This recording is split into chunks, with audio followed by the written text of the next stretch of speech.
No one's going to hear anything. No one even listens to us. Whenever we're talking about episodes called Asylum, who the hell cares? Yeah, they're not hearing our screams. Yeah. Our screams for help. Crazy people, that's who. Yeah. Somebody save me. Okay, all right. Come on. We already have problems with people looking up our podcast already. What do you mean? You know, whenever you put that in a search bar, it doesn't come up with good things. Oh, yeah, it does. No, it doesn't. Somebody save me. Everyone knows what that is. That's probably top Google search. Have you tried it? Yeah. You have to put, like, podcast after. Because otherwise, yeah. It's just people crying for help. It really does say, like, call this hotline. It's like some weird... And it's not our phone number. So there's a lot of problems. We got to fix this. Dude, what were you doing? I was apparently in an asylum. Oh! Oh, man. Asylum, you know, this is a solid episode, bro. I'm not going to lie. It was... I'll put it to you this way. The reason why this episode is solid is because it pisses me off. And it pisses me off in a good way where I'm just like, man, how does the worst person alive end up being the victor? End up being the winner of this all? Is he like the winner though? Yeah, he does win. What are you talking about? How does he not win?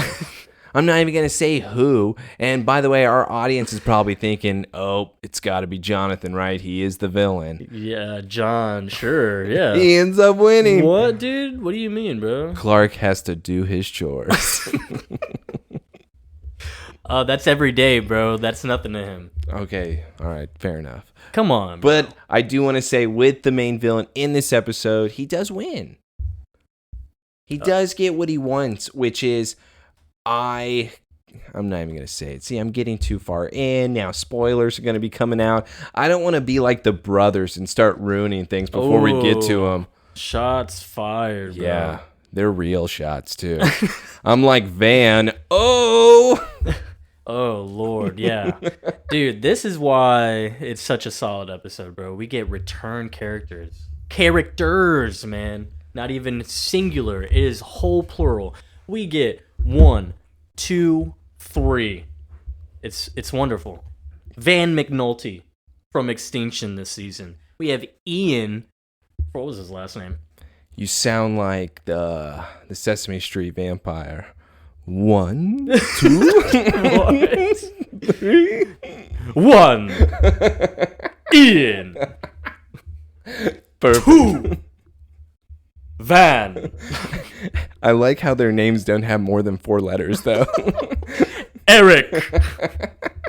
Eric Summers, too, from Leech. We have, what do we call Ian?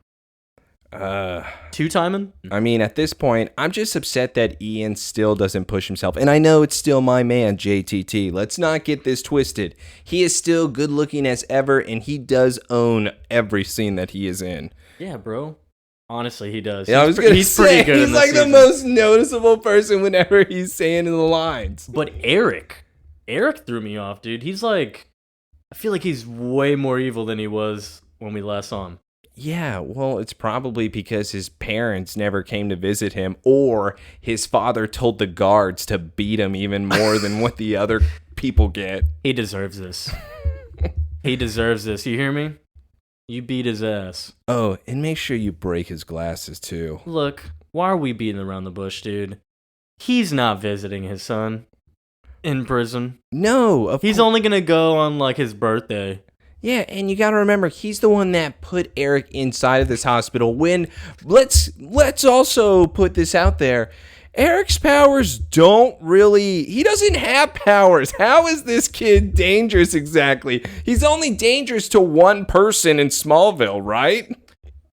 Pretty much. I mean, we still don't know the science behind that whole leech power. It's not even a power. Why is he's not the only one that could do it. Couldn't JTT go do it? That's what I mean. I don't understand where he's not able to not do things, but yeah, unless it's we didn't, yeah, exactly. We don't know the science. We don't know if it's his DNA that's allowing him to be the only one to do that. or it's just a special lightning bolt that only comes from Zeus himself. No, because he uses power chords and then they use lightning before, so it doesn't matter. They're using prison batteries over here. I wish why not? Yeah, why wouldn't he try it with Ian? So then we could all, he would then be switching bodies.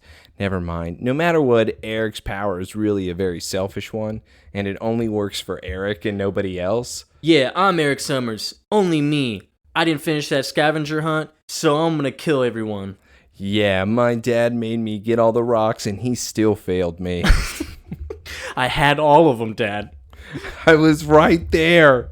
And then not them two, of course, we have Van McNulty, who we last remember as the hypocrite. You're right. Sheriff Adams' protege. And doesn't we get a little bit of validation of that in this episode, I feel. Yeah, that there's definitely, this guy's known to be somewhat kind of racist, but it's like targeting a certain kind. Yeah, except once again, like what I said in that episode, how you hinted already of him returning. This dude's the biggest hypocrite I've ever seen in my life. This is why you don't trust the people that you were going against. Also, why would he be in there? Are you kidding me? Isn't this a place for metahumans? Criminals. I don't understand how... Eric's not a metahuman. We just talked about this. Okay, his dad told them that he was that he was a freak. You know that it's not just metahumans; it's a sanitarium. But you way, saw all the other people. They're all just crazy. Here's another thing. Dr. Foster in this, we are going to get to, she has done these type of tests before where she's fried people's brains. You know who else she has fried? Eric's brain. That's why he's so much angrier in this. His father made sure that she would shock him. No, he'd be brain dead, bro. No. He'd be like Cyrus. Are you kidding me? I think we get proof that obviously you're not brain dead if this happens to you. Apparently you become happier. Well, sometimes. I mean, it's because of his white blood cells, bro. I don't know. Dude, it's because of that, bro. His white blood cells does not help him out. No, it does. He makes him... Dude, he's a metahuman. But no, honestly, everyone in Belle Reve looks insane. Like they're just there to be crazy. But that's it. They are crazy. I don't understand. Also, why are adults and high school children mixed? Also... Yeah, that's where Eric's dad came in. He was like, no, punish him like a man. Charge him as an adult. Punish that 16-year-old as a 21-year-old man. Also, Ian, same thing. But he said he was about to graduate, right? Oh, so he was Remember, he's the smart one. He was going to graduate early. He was going to be able to move away, and he was going to get the Luther scholarship. Damn, so he wouldn't be 18, huh? No, Ian is not 18 whatsoever. That's for damn sure. Van, we could excuse because remember, it turns out he's the IT guy, and just like Connell in Adventureland. So him putting and installing the computers means he's much older than what he originally said. And that's why, just like you said, he got a way of being able to walk down the hallway with that radio. It's the only explanation. I don't know, man. But... we're going to definitely talk about why Ian... Okay, we got to talk about the theory here. Did Ian choose not to tell the prison about his powers? Or are they just idiots and not giving him a power collar or something? I'm not going to lie, from the way that Ian talks and from how smart that we know Ian, and obviously because he's J-fucking-T-T, he knows how to charm everybody. So him not having a collar, him being the news guy, him being friendly with everybody, he is the ultimate player. He knows how to play the game in order to get what he wants. Yeah, so I can believe it. And that's why I think yes. Probably going to side with that too. It's too convincing when it's JTT. By the way, it's Jonathan Taylor Thomas, in case you people did not listen to the first episode with him. No, dude, it's Jonathan Two-Timon. Oh. Yes, okay. But, once again, we are back at the Smallville Show, Somebody Save Me podcast, Season 3, Episode 9, Asylum. We have, obviously, these special characters coming back from seasons before, and then Lex is going crazy. Clark is trying to be a hero once again. Oh, Lana is crippled. Hold on, just before you get into the intro here, we got to mention the best part of the episode. We got to get into Lana's new relationship. That is what I am very excited to be able to discuss with our audience. Finally, a new guy. I'm going into this thinking, yes, she's going to do the right thing, meet someone nice, probably a church guy, probably a family guy, probably has two parents. You think Lana's going to church? No, obviously by her family tradition, no, they do not go to church. And if they do, then I guess they would be the woman that's stoned. Is that what they call? Yeah, like an easy A thing. Yeah. Okay, there we go. Shunned from society. She would wear the mark. Oh, thank you again for listening to us. Definitely follow us on everything: Apple, Spotify, YouTube. We got our YouTube up. Comment on there. Tell us how much you hate us. Also, if you like the lovely picture that we have on there, it's supposed to be an exact picture of Joseph and I. Yeah. We thought it really, really emphasized our eyes. We literally look like that in real life. It's great stuff. And then follow us on Twitter. Talk shit to Taylor. Please do.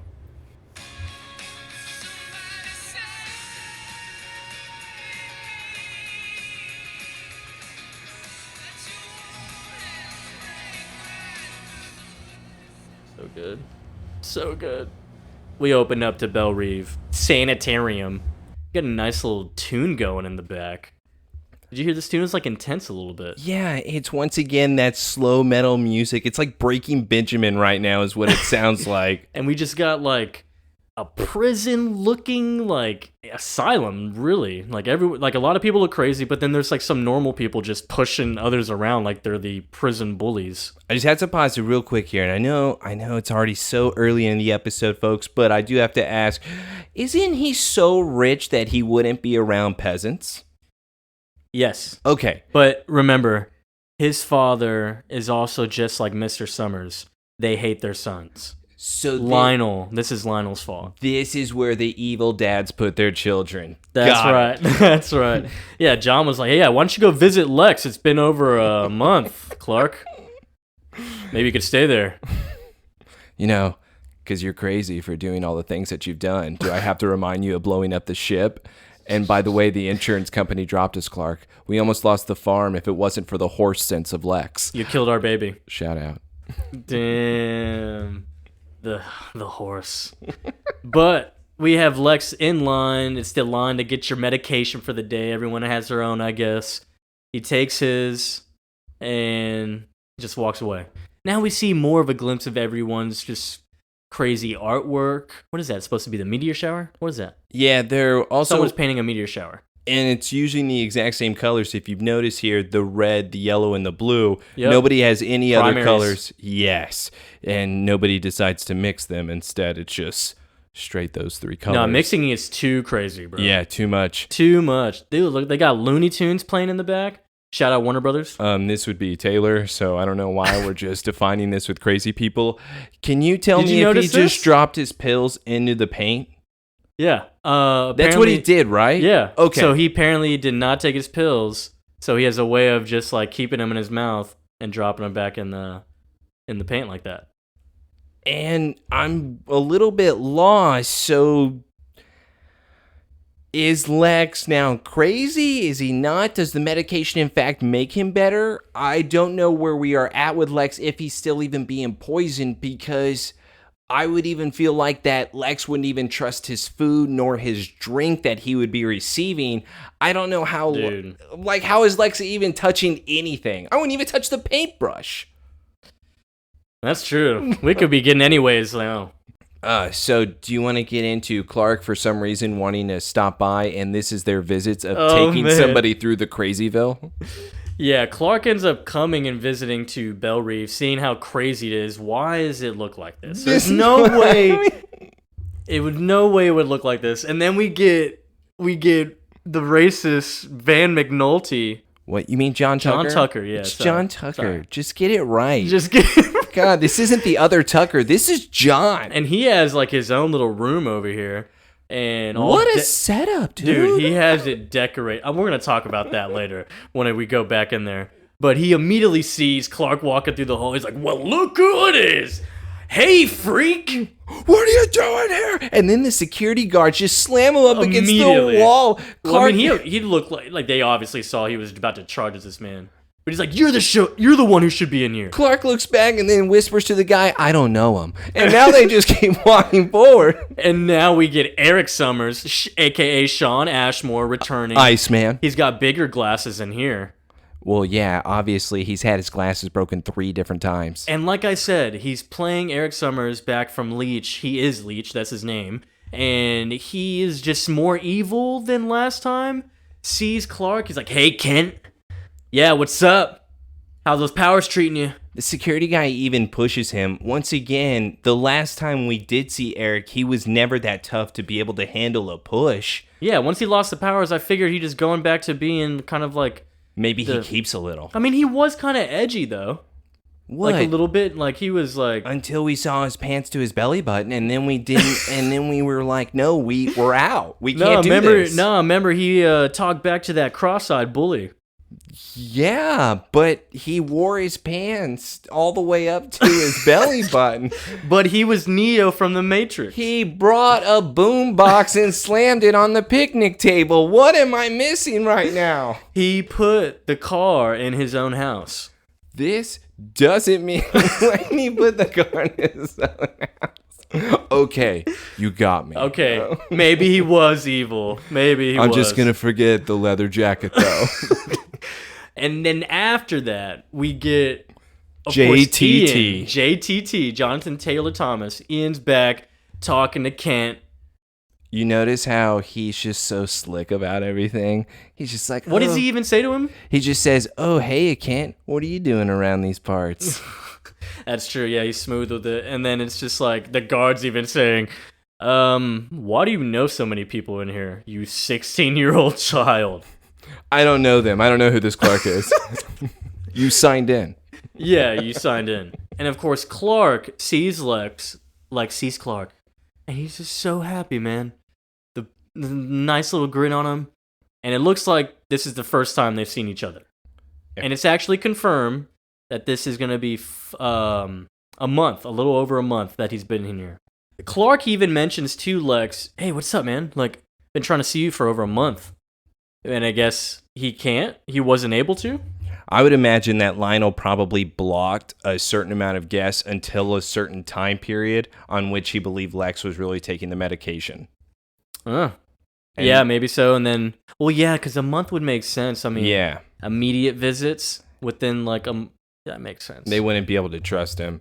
But what Lex does keep on telling Clark in this part as well is that, I know your secret, but don't worry, shh, I'm not going to tell anybody. Yeah, because he's like, I haven't said a word to anyone, because he mentions to him, like, Clark, you got to break me out of here. Maybe this man should take medication. I don't know why he said it like that, and he's supposed to be normal. Yeah, but it's also like, when he was off the medication, even last episode, he was acting like this. Okay, so he should take the pills. I think he should take the pills at this point. Right. But of course, he's telling Clark, I need you to get me out of here. Like, I didn't tell anyone, because Clark's looking at the cameras. He's like, what the hell?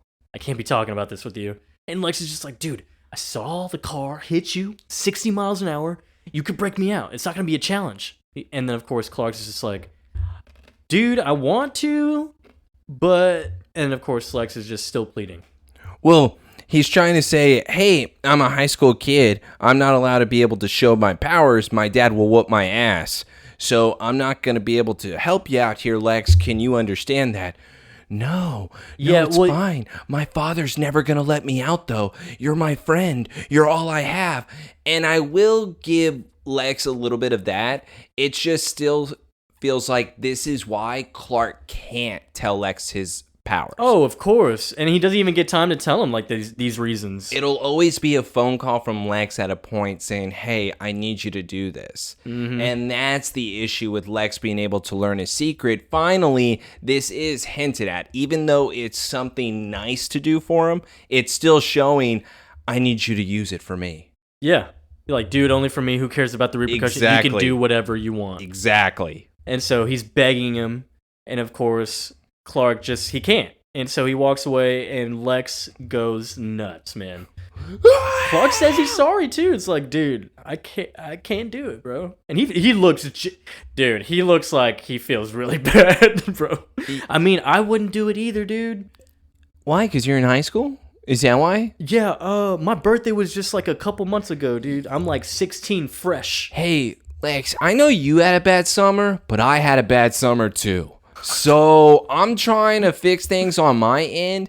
Also, I was told by Lana to get the fuck away from her. That's true. I'm going through a lot over here. Can you understand that? Okay, well, let's take the pills, Lex. Guards have to hold him back. He's going nuts. And of course, Clark just got to get out of here. And and then we have other people going up to him like, save me, man. Is that because Lex is probably talking about it? Or that dude was just like, oh, dude, you can save us, yeah. I was also interested and going to ask you, did Zack Snyder kind of take that from this? What do you mean? With the save me and with the people going up to Superman, Henry Cavill in the movies, and everyone touching his chest saying, save me? Dude, maybe so. I mean, treating him like the god, like, dude, save me. Exactly. Save me. And that's kind of what those inmates did, even though we're supposed to believe they're crazy. Going back to your point, Lex is spreading rumors. Yeah, he's like, I haven't told anyone, like, on the staff. I told my friends, they wouldn't believe me. How many friends do you have? Like, it's not very many, 5. I know this whole block. This whole block. They're cool, though. Not those other guys with the full one rooms. Like banging his head on the wall or something. He's like, that's just a Tuesday for him.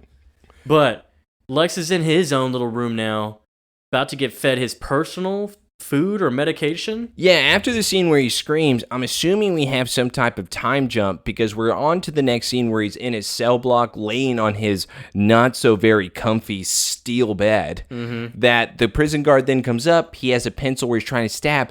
Is this an hour later? Is this same day? I don't know, because he wasn't even strapped down or anything. He wasn't.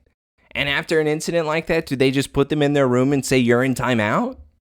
Yeah, I bet you, honestly, it might be a couple hours. But maybe the next scene will tell us. We'll see. But Lex over here stabs the guard in the leg and just suffocates him, knocks him out real quick. This is terrible acting from the guard. He's just like, oh! It's like no struggle here. It's like he just has his mouth open. I mean, I get the arm under the neck, but it's like, dude, and he's still breathing. He's still like coughing on the ground. It's horrible. And now he's passed out. But Lex takes his key, runs down the hall, and immediately we see the guard from earlier who let Clark in. He's like, hey, Lex, what are you doing over here, man? Lex, of course, then took the last prison guard's baton, and he now has whipped it out, and he is about to beat the other security guard, hits him in the chest, hits him in the leg, and now he's about to go to town. Why is that guard so nice and the other one was not? Well, it's because the guards play favorites. Duh. Everyone knows that. You got to get the favors. And now Lex is so confused on where he is, but thank God he finds the biggest ventilation I've ever seen in my life. This is that vent from Bill and Ted. When they're in, it's like that weird like tunnel going into the past or different. It's like a hotel. This is huge. And I don't know why Belle Reve would have that, because that's probably an easy escape for crazy people. Because that's exactly what Lex is using this tunnel for. Maybe it's like it's their secret play place. That'd be great if there was toys on the ground. Lex then runs up the stairs. Chalk on the sides. It's hopscotch. Looks like Kingdom Hearts cave paintings. The little papaya fruit. It would be great, though, if then there was a ball that rolled to him and then you got a guy. Ball. Oh, stop that. That would be awesome. That'd be crazy. And then, so Lex runs out of the prison. The alarms are going. We got, I guess, guards coming down already. Vehicles marching down there. And Lex is still holding the baton. And he climbs up the fence. Well, he dropped it now. He jumps onto the steel fence, and then he grabs the barbed wire, screaming in pain. The guards say that's not enough pain. We're then going to grab the tasers and shoot him in the back. Lex is now screaming because obviously the metal and the tasers and the bloody hands, he's in a lot of pain right now. Bro, he let me just say, he's about to be. That's one of many shocks he's about to get this episode. This is also my other issue with this. Lex is rich. They wouldn't be allowed to do this. Not unless his evil daddy said, anything's cool with me. You know what I said back in the day about the tornado and how you should choose to let your dad die? Because it'll come back to bite you in the ass. Mm-hmm. And you know what's funny is that it all started from that because Lana was like, I saw the look in your eyes, son. You wanted to kill me. That won't fly. But it's like knowing that Lex wanted him to die, but he still saved him. He's like, nah, fuck that. I'm going to definitely torture you now. Lionel is a little bit of a bitch, in my opinion, because of the lying. It's, if you're going to go this evil with things, why keep up the facade? Why keep it going? Everyone knows he's evil, even with the facade. But it's going, we're about to see, because it makes me mad on how he presents himself in this episode. But going back to the Kent farm, we now have Clark where he is just very dumbfounded. He is very distraught. His parents are trying to console him, telling Clark, everything's going to be okay. No, it's not. Lex asked me to break him out. John says, what the fuck did you say? Yeah, you said no, didn't you? It's like, yeah. It's like, well, that's good. Well, come on. He just broke himself out. He injured 2 guards. He doesn't belong in there. Okay, well, we don't know that for sure because this isn't his first run-in with the mental illness. You know what? I trust him. Clark, you just don't get it, do you? Like, man, look, you're gonna break out a fugitive with a secret like this? Dude, I'm just saying. Well, Jonathan is still very concerned that if Lex is then out of the facility because he is so convinced that he saw Clark have the car wrapped around him, that he is now going to spread the rumors because obviously, as we have seen in Belle Reve, the man's going to talk. And he's going to tell everybody. And that's what John does not want to have happen. So John, in his mind, keep him locked up. Yeah, look, your secret's more important than Lex, I promise.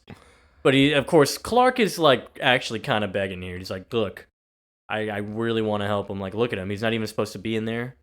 And John's saying it honestly, though. He's like, dude, you're going to make it worse. Just don't do it. You're a high school kid, Clark. You can't do anything. You have a curfew. Yeah, and I'm going to hold you to that curfew this week. If I see you even in that barn, I'm going to whoop your ass. Hell yeah. Don't make me call your father again. Ooh. Dude, I got Morgan Edge's belt. I got his little belt again. He grabbed it. He picked it up at the crime scene. He tells Sheriff Adams, I've never seen these rocks before. Nah, he's like, Clark told him about it, and he's like, where was this at? Where did this happen? All right. I knew mine was missing. Good. Make it smaller. All right. So as the scene continues, though, after John leaves, tells Clark to stay away, we do have Martha then going up to Clark as well, telling him, hey, you know, there's not just Lex in the hospital. You still have one person to visit. Mom, butt out. Yeah. And, of course, Clark has to remind everyone here, no, I promised that I would not be around her because she doesn't want me around her. Clark, just because you're saving people, just because you're hurting yourself, doesn't mean you have to continuously hurt your own heart. Hey, Mom, he chose this. Clark decided not to pick Lana. Clark decided to be alone. And she knows this. And that's why I don't understand her pushing him. How is anyone accepting this man's 3 months in Metropolis? Exactly. His parents really just want them to forget it. Yeah. Like that it did not exist. That is that's the root right there, bro. Like right there is fucking up everything. That's the real problem, is that the parents don't want to admit their child's wrongdoings. Anyways, we go to the hospital because good transition from the Lana topic. We have Lana looking like going through some physical therapy because she's having to learn how to walk again. Her big toenail looked gross. I just wanted to say that. It just looks like it's like, what if they tightened it so hard on her leg? It's just cutting off circulation down there. Either it was fake or her spinning kicks gave her a broken big toe. We know she'd be using doubles all the time, so. It's true. Just for the foot. It's very true. And I don't know, actually, because I've never had this happen to me before. Have you? Have you gone through this type of physical therapy? Hell no. All right, so Lana is a true warrior here. But what I do want to get into more than anything Warrior Angel? No, Chun-Li. If I want to get into anything, is not her therapy coach, but instead a new boy. And his name is Adam. Adam. And you know what he is doing right now in order to get her attention?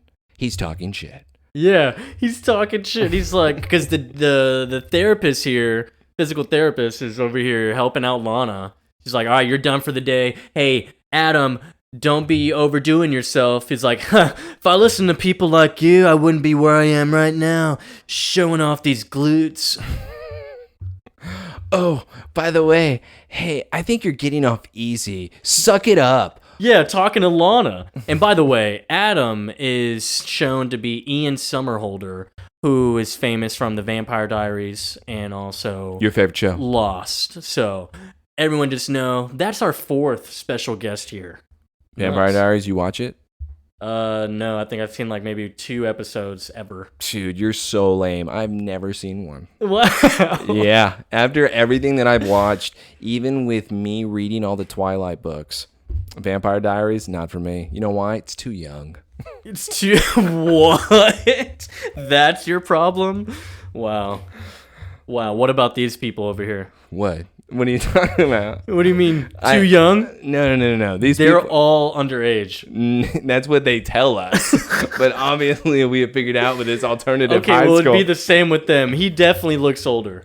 Okay, yes. Adam also, though, is then telling Lana, you know, if we had people like you build this country, then we would all be hopeless and doomed. Yeah, we wouldn't get anything done. And she decides to then turn around in her crutches and say, excuse you, who do you think you are? What, did you just happen to fall in a cheerleader pile or something? Dude, this What is going on with you? Who are you? I just met you. Adam's so cool, man. This is how you pick up chicks. Definitely the hottest one in town, too. Lana is extremely upset, looks even down. He's like, no, seriously, though. What happened? Why would I tell you? Why would I tell you anything? Yeah, I'd be like, fuck off. Yeah, you're a dickhead. I would hit him with my crutch. A horse got spooked. I ended up underneath its hooves. So, yeah, that was weirdly a country soap opera scene. Like the dramatic. It could have had some more dramatic noises in the back, but it was. You know, it's a better response to it though. That doesn't seem like a good place to be. That's what I mean. Dude. Like I ended up under its hooves. What? So there's Tiny Tim. Hola, ¿cómo está? If there's Tiny Tim, is she Limpy Lana? Is that what the LL necklace was? Yeah, Limpy Lana. Foreshadowing. Yo, keep that in mind, audience. So Lana still shakes this man's hand. Yeah. Hey, I'm Adam. What's going on? Limpy Lana. Just call me Lana though, or Limpy. All right, Lana. Come on. We both know you got one more lap in you. Come on this puppy right now. Yeah, and she's like, "How about not?" All right. I know struggle is not in. What does he say? I know your struggle. Okay. No, you gotta take it. No. I just have to say what he actually states here. I have to quote this properly because he goes, I know struggle is probably not in your vocabulary, but just to let you know, here it's credo. What? We're so simpatico.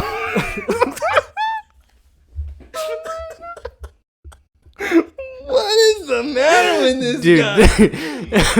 And Lana's like, just so you know, I haven't walked in a month. So it's like, well, you know what? Feeling sorry for yourself may work now, but it's not going to get you up a flight of stairs, is it? And she's like, are you this annoying all the time? He's like, nah, just no one's ever honest with little girls like you. What type of girl am I? Also, how old are you? Because you also just assumed I was a cheerleader. So you obviously don't know anything about me. Yeah, I'm surprised he's not even saying some Asian shit to her because of how she looks. Also, why is she allowing him to get this close to her face? this is how we talk in Smallville. Everyone's this close. You remember Morgan Edge and Lionel? They were damn near kissing. Yeah, but they're best friends. That's childhood friends. You and I talk that close. I am literally not as close as they were. Okay, but we have gotten that close before. This is true. Whenever we're making a threat to each other and saying, listen, buddy, bring me a mason jar full of blood. No. That's not what he said. Just said, give me back what I had. All right, but you know what I was implying, though. What the fuck is this? Man, that's the best. Anyways, Adam, the biggest piece of shit now in Smallville. No, he's great. He's like, I bet you have a boyfriend that's always protecting you, huh? But he's not here, so you have to do things on your own now. You know what? See you around. Let him go, Lana. Let him go. Do not talk to him whatsoever. She is for some reason just giving him a death stare and just acting like, oh my God, he didn't just defend me. She doesn't even have someone like that because she's been defending herself for a little bit now. She has literally killed someone. Yeah, she's had training and she has whooped a lot of guys' ass. And here's the thing. I would actually get if there was trauma with her. Let's say that she was beat up by a person, by like someone. Now, beat up by a horse. I don't know if she would have that. Like maybe she wouldn't ride a horse again. But I don't think that she would be afraid of people or nervous around people because she once again just needs to get healthy and she's got her Chun-Li kickback. Yeah. I mean, she's like a pathetic little backup, but it's cool. What? Yeah, she needs more training. Quicker on the spin kick. I'm like Adam. Yeah. Get big. Get real. If people like you built this country. Yeah, if your limpy ass was like that and building our country, we wouldn't be shit, you limpy. All right, let's get to the good guy in this story, and his name is Lionel Luthor Belle Reve. This might be, I don't know who's worse, him or Adam, dude. So this scene is actually extremely disturbing because Lex, for some reason, is now trapped in a cage. I'm not sure how he's laying down like in a cage. He wouldn't be able to get out. He would have serious back problems. I don't know what this would be doing. How they have to feed him now. It looks like a container. Like Who is he, Magneto? What is going on? Yeah, that's all aluminum. Yeah. Don't even. Do you have metal in you today? But Lionel does walk in, and now he is, I guess, being condescending. That's what I hate about him. He's not being upfront. Oh, son, you're getting so much better. You were getting so much better, but, he's implying that, of course, he's punished because of trying to escape. And, of course, Lex is like, you always taught me to attack adversity head on. And Lex is now trying to convince Lionel, I am all better. I don't know why you're not allowing me to come out of here. Then we can be together forever, Papa. Yeah. And it's like, I don't need the meds. That story about you killing your parents? That was just a paranoid delusion. I love you, Daddy. I would never do these things. Yeah. Daddy, take me back, please. Yeah, and it's weird because, that's what he's saying in his eyes, bro. You can see that. And Lionel, he's not, I don't think he's buying it. He brushes the man's face and says, oh, sweet child. Oh, he sounded when like... your attempt to escape failed, it just really showed me. He sounded like Ursula in Little Mermaid. Child. What? He's just fat Ursula. And of course he's like, you really ruined your chances of me getting your release. He's like, but I'm cured. He's like, well, you tried to escape, so it hurt my chances. He's like, but a cured patient doesn't belong in the hospital, Dad. Oh, Lex. Oh, it's painful to see you like this, but you're never getting the fuck out of here. Yeah, and he brushes his face, dude. He's so crazy. If only you had hair. And he starts rubbing his head. Oh, he loves just thinking about the hair. And this is what I mean, is him even saying, I have the best interest in you, don't you? Why would you just keep the line? And this is where Lex then turns it on him and says, you're only saying this so you can stay out of prison. Oh, son, it's sad to see that you've lost your mind now. Why are you so acting this way towards me? I thought you loved me. You son of a bitch. You trapped me in here. God! Dude, I'm sorry, but this isn't my dad anymore. I think games are over, Why are we not drawing the line here? Joseph, do you remember a time back at the tornado? Dude. Like, soon as I'm out, bro, I'm gonna out. go kill him. I'm going to take my car and I'm going to run it through him. I'm gonna be like, we're just gonna have a casual like dinner or something. Just head back in the limo, the helicopter. You're getting shot. It's this easy. I'm going to Harry Potter Voldemort saying we're going together, if anything. Yeah. We'll go over the bridge together. Yeah, But hey- you're dying. Hey, Darius, fly us up in the helicopter. Shoots Darius like, all right, Dad, let's go. We're going to do this together. You want to be father and son? Midair, shoots Darius. Wow, it's just Lionel's the worst. Like, this isn't Dad anymore. This is not an acquaintance. This is someone I truly just loathe. And that's what I mean with this episode and why I believe that it is good. Because it's making us hate Lionel with a passion where we are truly rooting for Lex to be able to get out, to get his revenge, and that Lionel will somehow be stopped. The only problem with this, I, even as a fan watching the episode, cannot believe that Clark is going to save him. That is actually far from my mind. I'm still believing that Lex has a rabbit in the hat somewhere, and it's not Clark. And that's what I'm hoping is going to happen. Obviously, this episode may go a different route, but it also could be a good route, right? Yeah. Oh, yeah, for sure. I don't want to give spoilers. Yeah, we can't get into spoilers there. But yeah, it's not turning out how you would expect. If this is your first time, you're like, oh, okay. But it's like, there's a reason we saw all those villains earlier. All those old villains. They're teaming up now. And let's get into the best line I've ever heard in my life. And that is when JTT and Eric decide to walk in to John Tucker's room. Of course, Van McNulty. And JTT even decides to call him by his real name. Well, if it isn't Ku Klux Van. And Van is... Dude, and he's like, he immediately gets up. He's like, get out of my grill, freaks. Dude, all right, pause it. We need to talk about his room, bro.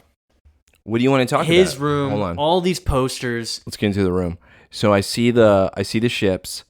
I saw the posters of the women on the other wall. But then he has like little skeletons on his drawer or his shelves.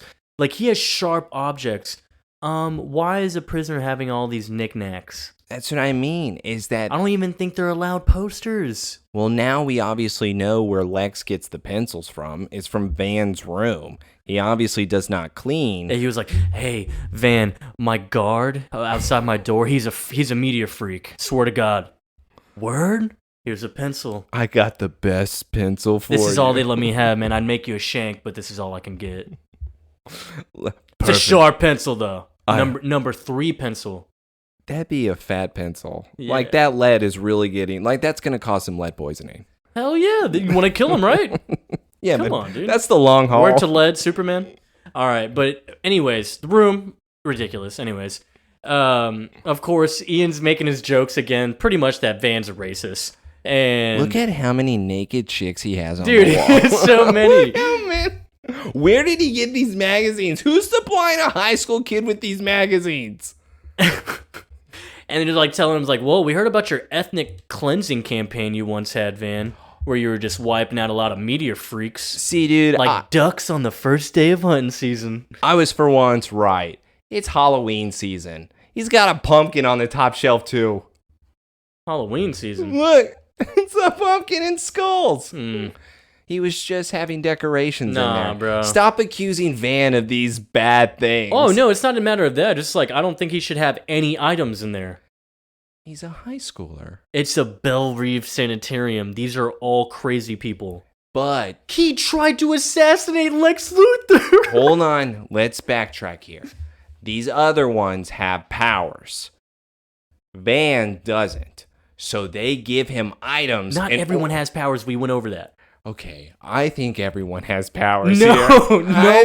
Not everyone has powers. I think Van's the outcast. I think he is picked on, which is why he gets the room. But this is also a thing, too. Eric is not a meteor freak. Van is not. Ian is, but he has no power caller. Did he tell them that he's a freak? I don't think this is place for freaks. Eric knows that, okay, Van knows Eric, and everybody in Belle Reve knows that Eric is a freak. Are you kidding me? This kid, the way he's been acting, is bragging about himself. Just wait! Just all you wait! Get that Clark Kent in here! But why does, if that's the case then that means everyone has to know Ian is a meteor freak. Why does he not have a power collar? He has nothing. Like, he can literally do his power right now. I told you, JTT is the smoothest talker I have ever seen in my life. This man... What kind of dick is he swinging, dude? A huge, massive one. He's probably on track to get out early. This kid knows what he is doing. I'm still going to Harvard after I get out. By the way, he probably is taking classes right now. Online courses, bro. Wow. Anyways, we got crazy just now. No, we didn't. We're still following a pattern here. This is true. We're just trying to put things together. That's why Van has these items. Go. Yeah, duck season, Van. Come on, quack, quack. Look, we don't want to hurt you, bro. Believe it or not, we have something in common here. Clark Kent put us all in here, and now Van's interested. He's like, oh, word? He's like, and word is, you know his weakness. How is that a word? That's what I mean. Where is this gossip? Van's bragging about that? Exactly. There has to be bragging going on in this facility in order to kind of get stars attached to your name. Like, Longest Yard did, where they try to see who is tough. That's what they're trying to do, is to build themselves a reputation. Oh, Clark Kent, huh? Well, I know his weakness. They all just scream in the cafeteria. Yeah, and it's like, mostly everyone but them three are like, who's Clark Kent? What? Who's Clark Kent? I know his secret. Yeah, who is he? Let me tell you about the 2 girlfriends I stole from him. Yo, no one's gonna know who Clark Kent is. It's crazy. These kids are actually acting like kids in the prison. That's what I mean. So awesome. They have their own gang. And so they're trying to convince Van here, like, look, we can, if I just leech Clark's powers off of him again, we can break out of here, all 3 of us. Wait, you could take Clark's powers? All I need is a high voltage. Just need a high voltage shock and some meteor rock. And of course, Ian's just like, the enemy of your enemy is your friend, man. Because Van should not be trusting him, because obviously this goes against his philosophy, and now he has turned into the hypocrite. He is now the hypocrite, yeah. It looks like he's about to cave in and be like, yo, let's do it. And let's go back to Lionel's office, where once again he's talking about the torturing of his son with Dr. Foster. Yeah, because Foster warns him that, hey, his Lex is not going to be okay with this treatment. It's possible he could get really fucked up.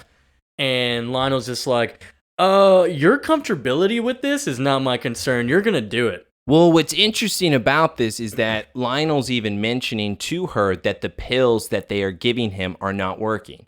Where we have seen he just puts them inside. He's not taking them. Yes. So with those not working, Lionel's just convinced that there is only one more solution, and that's called electric shock therapy. A particular kind, though, apparently. And it's successful in less than 50% of the patients. Yeah, she even says that it is successful in less than 50%, which is why we shouldn't do it. Lionel then uses it against her. Oh, yeah, doctor, you know how you know it's not successful? Because you were the one that conducted it before. Yeah. Don't make me tell everybody. Well, obviously people know. Yeah. I was like, that's not really a secret for her to be able to hold against her. It's like she's just saying he's right. Because I did it once, it means I can do it again. That's true. Yeah, now that I think about that, let's go. All right, now we are getting into your scene that you were talking about, where he mentions that he gave Lana a card. Yeah, because we're at the Torch. We got Chloe, and she's working hard at midnight. Yeah, and Clark is too, because we can just go in this office at any time, day or night. God, and so Chloe's just like, what have you been doing? And of course, Clark's trying to research stuff. I love this. Yeah, I know. I love this too. And Clark's researching stuff to find out what's wrong with Lex, like the treatment, like pretty much pulling up records. It's like, look at this record. And Chloe's just like, yeah, this looks like normal stuff, Clark. Like, this is nothing. What do you got? Chloe, they're drugging him. He's in a mental institution, And she's Clark. like looking at us like, yeah, this is normal, Clark. This could just be regular. Like, what have you been therapy. doing all these hours? God, you need me, huh? Clark, this doesn't prove anything. We've been through... Clark, the past few episodes, you've been great. We were bouncing off each other. I thought you could hang with the 9-year editor of The Torch. Well, see, the thing is, it's that they were together. Clark was trying to do some solo action. Oh, so wait. No, Stop, because Chloe does allow him, remember, they take two sides of it. She does give him freedom to be able to research a certain side of the story.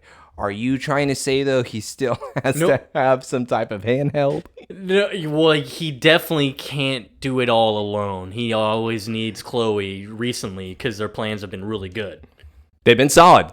We've talked about their We relationship. also talked about, though, recently because of Clark's plan with... What did he do last episode? What was it? We talked about it because obviously we made the joke about the Kents not being involved for him to have a good plan. Oh, when it came to last episode, that would have been with Lex hiding out. His plan was to be able to ignore Jonathan's wishes and to be able to hide Lex. And then Lex said, choose your parents over me. And he said, okay.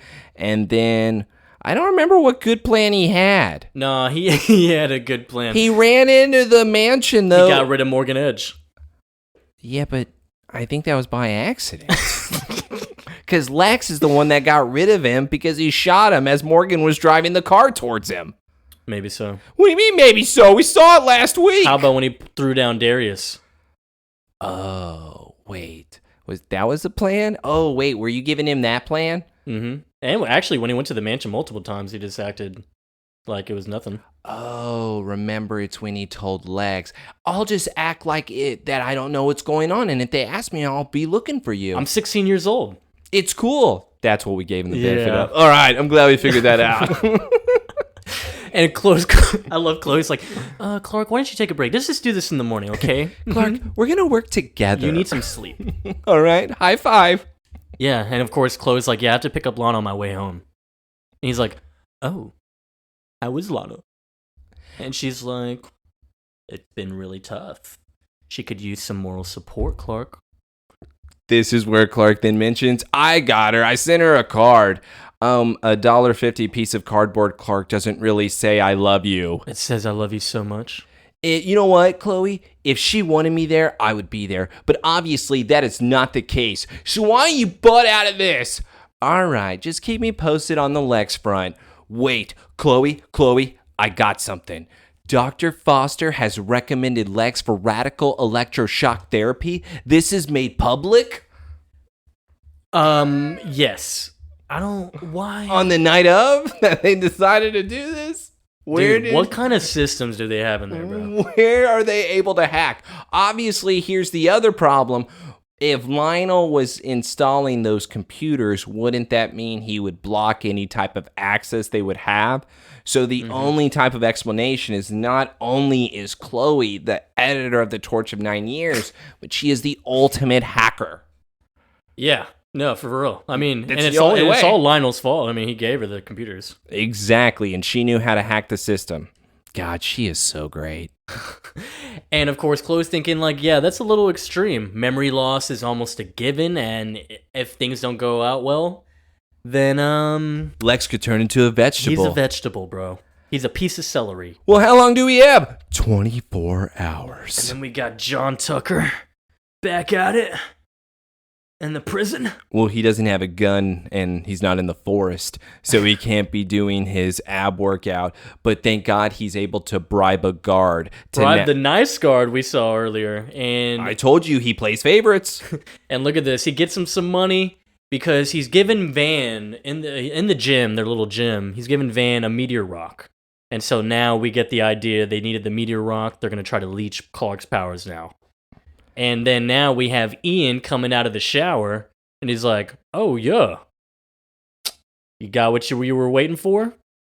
And now we have a scene that is very confusing because with Van now receiving that, he decides to then go back to his weightlifting, goes up on the bench, while Ian then is on the pull-up bar, starts grunting in pain as if you would be able to hear him because he is 2 feet away from you while you are lifting He's weights. in your peripherals, bro. You don't even turn around as the man is splitting his body apart. By the way, that's a little bit of a hole. Unless JTT is naked in this scene, that would have not been the case. I would assume he took it off. He didn't take it off. I saw pants when he was working out. Well, I mean, he had the pants when he came in, but I'm saying, what if he took it, like, slid them off? Listen, or what if it was a towel? What if it was a towel? It looks like he got out the shower. Joseph, stop. I saw Clark's tush. I want to see JTT's tush. Okay, well, you're not going to see it. But anyways, that's the problem. And so, yeah, Ian Randall, that's his name. And he splits himself, and he's like, you need a spot? Okay, hold on. He just looked at him. Yeah, he just looked at him. Is he not able to see the other Ian? Unless he managed to get right behind him as he was looking at him to, like, come around. Because, yeah. Don't see a shadow, though, huh? Like, Van's like, look, man, when Clark shows up, I'll be ready, but we're not friends. It's like, no, man, I just wanted you to meet my better half. Yeah, I know. I've been looking at him the entire time. The other one comes up, and they get the weight bar, push it down on him, and crush his throat. Or breaks his neck. I assume they break his neck. They kill him. They literally kill him, and they're just like, there we go. Van McNulty, the racist, is now gone. Sheriff Adams is probably crying a river right now. And Ian, of course, says, yeah, that's why you shouldn't have trust media freaks, man. And I guess John Tucker can die. And that is where Ian becomes the best character of all time. It's just a shame because he did not say that last line. Dreams should be able to come true one day. Maybe we'll be able to get our own edit. But I also want to be able to say, with the JTT crushing the neck, here's also the issue I have, Joseph. He didn't explain how the rock worked. What do you mean? He didn't explain anything to Ian. Ian just flat out trusted that that was exactly what he was looking for, and that was that. It's almost like Ian, for being such a genius, really didn't get a lot of the plan from Van. Because Van even said, oh, don't worry about it. I don't want to listen to you. We're not friends. He just told him, this is the package. This is the rock to help me. Yeah. I'm saying how to use it. You talking about Van on why he would need to use it? On why Ian would kill Van without really knowing how Clark's weakness works. He would talk to Eric. Would Eric know? Eric leached his powers. But I didn't remember Eric being affected by kryptonite the first time around.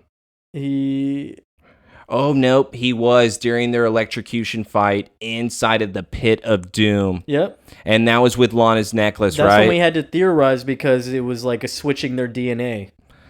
That's right. So it's still weird to me because it's like, honestly, Ian just completely trusted that was right. Even all right, Eric here we mentioned it to Van in Van's room. He was like, yeah, I can leech Clark's powers off of him. And he was like, you took Clark's powers? He literally told him that. He's like, yeah, I just need a high voltage shock and a meteor rock. But then that's why I'm asking. See, this is why I'm confused. Because then Ian and Eric, word on the street is, you know, Clark's weakness. Mm-hmm. So Eric knew his weakness. Why did they need Van? Why can't Eric just order the rock himself? Does the security guard not like him? Yeah, maybe it comes so down that's what I mean. This is where my confusion lies. That's where your confusion is. Okay, I get it. Yeah, you're looking at me like a jackass over here when the show is the one that's feeding me different things. Okay, I'm just saying you should have just said it was a matter of like, yeah, the rock. Like saying why even put Van in here to get the rock. I guess he's the Rock Connect. Maybe he was the Rock Connect. I don't know. Maybe he knew where to get those rocks. I have no idea. Because last time we saw him, I mean, he had like an endless supply.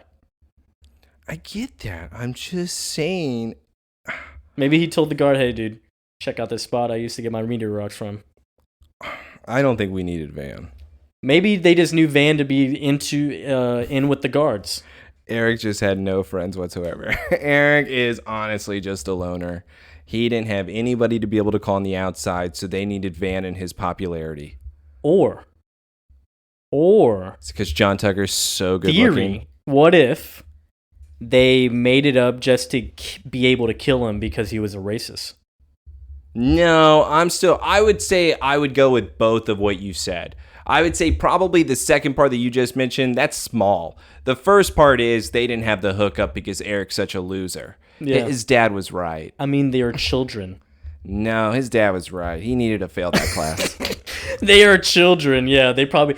Van even looks a little like he just looks like the cooler kid, you know? Ian. I know, he's the popular kid. He's John Tucker. It's my point here. That's why He's a racist. But that's why he gets his own room, too. He's so good looking. We can't put him out with the peasants. Look at that guy's face. Damn, what does that say about Ian, though? In the hierarchy of the prison. But that's what I mean. I just want to see Ian's room.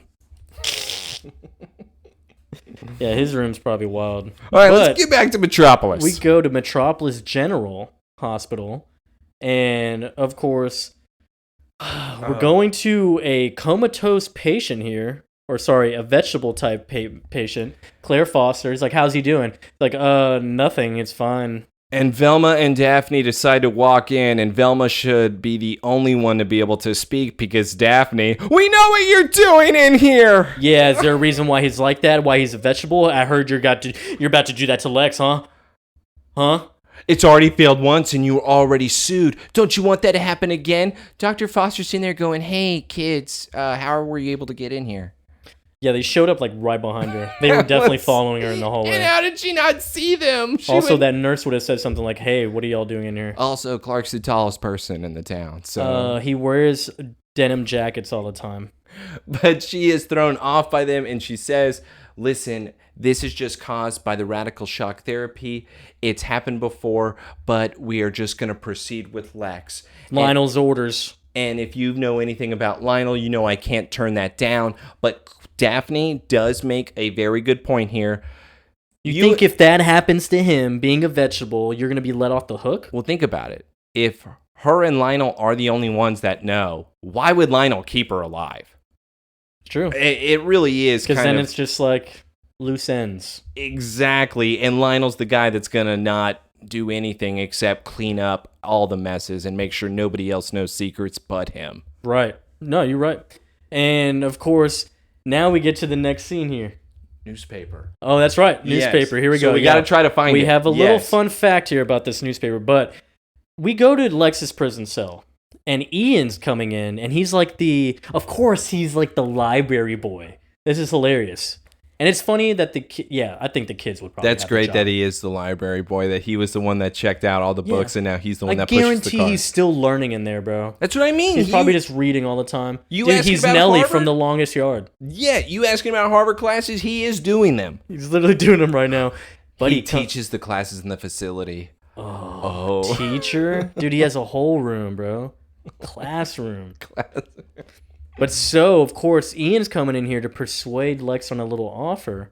He's like, hey, man, I know you know Clark Kent.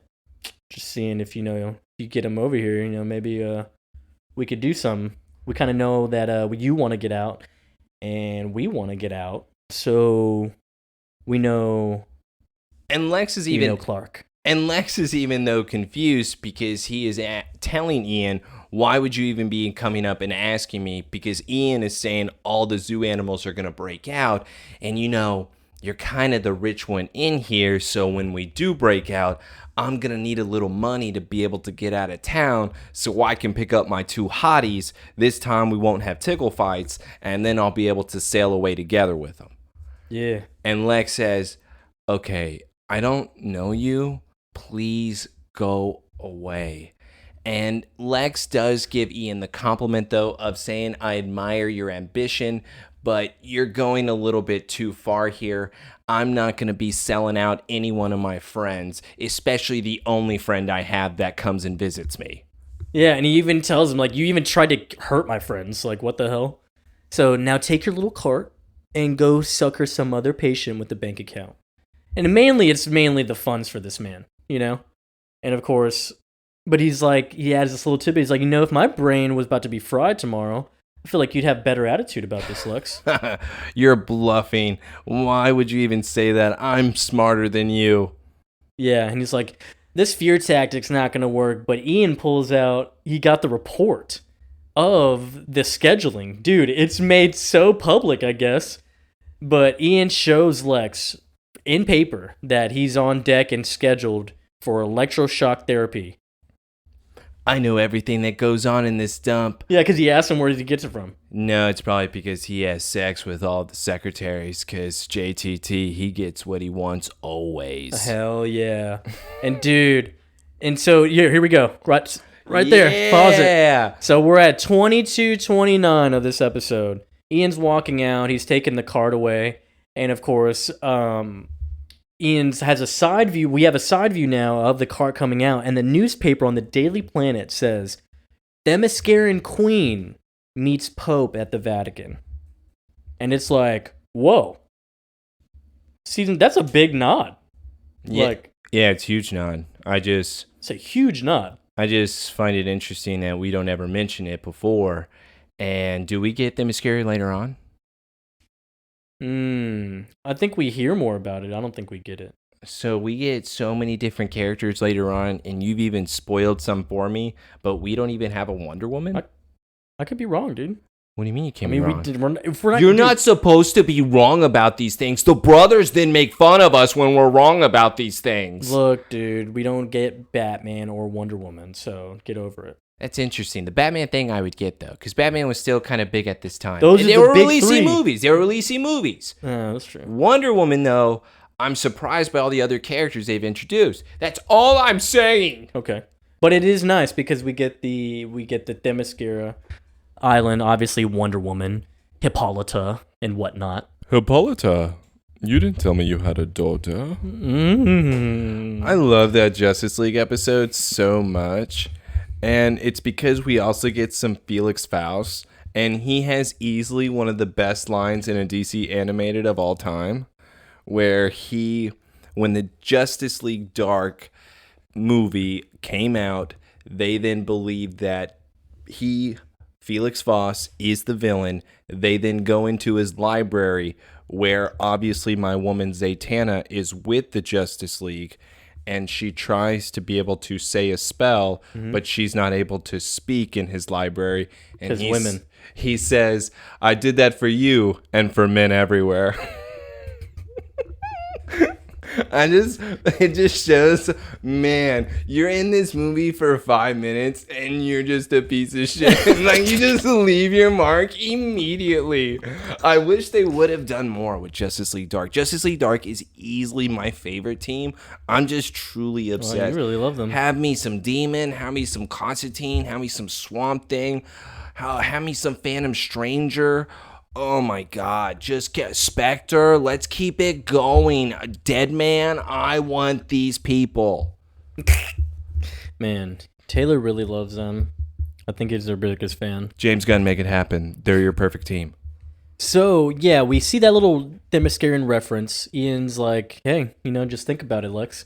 Walks out, and then, of course, Lex is truly thinking about it at that point. And we're back at the medical center, and here we go, Lana attempting to walk on her own to get her crutches right next to her. She tries to put pressure on her leg and immediately falls. And look who comes in right at the perfect time. Don't worry, Adam is the one that's been watching. And he then decides to run in, help her with her crutches, says, hey, let me help you up. She says, I got it, dickhead. She then decides to sit on the bench. Adam says, okay, hey, I just want to be able to apologize. Would you believe me if I told you I was a nice guy with no issues? No, I would not believe this whatsoever. And in fact, now I think you're a liar. And Lana then immediately walks away. But Adam says, I only wanted to come here to apologize. Sorry for taking out my anger on you. So you have an anger problem, Adam. He beats people up. Adam sucks. No, he's cool. And this is what I mean by with Lana and why we make fun of Clark running at the cemetery at 4 a.m. in order to protect her. But for God's sake, maybe no. he's not, maybe. No, he has not done anything that bad. No. All I mean is that the guys that Lana chooses are weirdos? Yes. Yeah. She loves it. Why? This is like her bad boy, I feel like. Because she's like, ooh, I like how you talk to me. It's like she collects weirdos. After Whitney, I don't want to ever do the jock thing. She's very submissive. She's a sub, dude. What? Okay, I'm not going into that. Kristen, if you're listening, I apologize. But she did say that, don't worry, I wasn't upset. I was more upset with myself because I haven't been pushing myself lately. What? I haven't been pushing my own shit in lately. Because that... I'm not doing... Alright, so... When Lana's What if Adam did that, bro? That would be amazing. I just hate it because I guess I know that when I get back on my feet, I'm just going to go back to the same life. And it's No, my life's going to be different. I know, the same life, but it's going to be different now. Which, Joseph, how is it different? She's crippled. But not forever. Limpy Lana. But not forever. Limpy Lana. Forever? It lasts forever. Hold on. So They literally call her that. So they call her Limpy Lana. For the remainder of the show. For the complete series, they call her this. All right, I have huge issues. I know. I can't get into them now. I'm just kidding, dude. You I don't better know. be. I really don't know actually how it's going to be different because I think she's stupid. Is it? I think she's trying to be deep with Adam right now. Is the only thing that's different? She's trying to be deep with Adam. This is her flirting. It's like, yeah, I really thought about it and like in my life, it came down here and now it's going to be different because I have a broken leg that'll eventually heal. Like, what is going? No. I still live with Chloe. Yeah, Chloe, my fucking bro. By the way, I also want to say this. The only thing that is different is her telling Clark, get away from me. That's the only thing that has changed. And she is the one that made that decision. So her even telling Adam this is more like, this is bullshit. Maybe the gym is doing something to her. Like, maybe this is like gym brain. Like gym Lana. You think? No, we've seen Jim Lana. That's the problem. Dude, no, she was just doing some fighting lessons. Like, she ain't doing that every day. Was it kickboxing Lana versus Jim Lana? Bro, all she does is go visit the barn unannounced all the time, work at the Talon, go to school. That's all she does. She sometimes goes to the carnival, but that didn't work out. Okay. Gym brain. She got gym brain. She's been in the gym too much. You're not giving her a lot of credit here, and it's disappointing. No, Taylor. My life is different now. The horse, when I was under its hooves, it broke me. Literally, Adam, it broke me. And now, I'm different. Hey, that's... This is like Lex getting hit with the... You have a high white blood cell count. And he's like, I'm superhuman? I would love it, though. This is Lana now. If Adam responded to Lana with just saying, my aunt actually takes care of horses, and she says that you're supposed to be standing up when you're around them, not crawling on the ground. That'd be great. And the weirdest tip that she also had is, you have to make sure you give your chamomile to Clark. I don't know what that's supposed to mean, but it's a thing. Yeah, I banged your aunt. Dean's gone. I wasn't saying that. It was... Sorry. You got off track there. Yeah, I did. Going back, Lana is now asking Adam, you never told me exactly why you are in here. It was because of fine cuisine, fine dining. No, what really happened? All right, let me tell you. So I'm about to make up an entire story right now. I tried to save my parents. No. Go in order. I went into a burning building trying to save some people.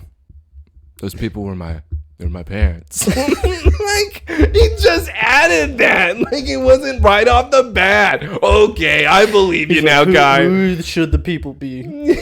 He's sitting on this. My parents. Random. And no. I love how Lana gets in kissing distance now, and it's like, oh God, I'm so sorry. Did you just say dead parents? Oh my God, I am with you.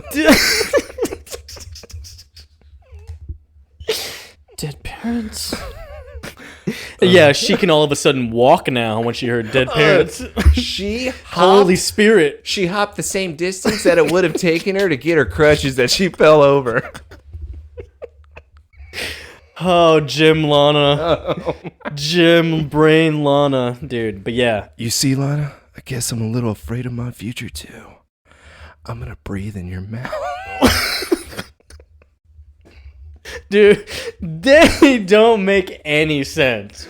They are talking in code or something, I think. Like, what they're saying doesn't match what's going on. I'm just going to throw this out there. I put in my notes. Adam's a villain.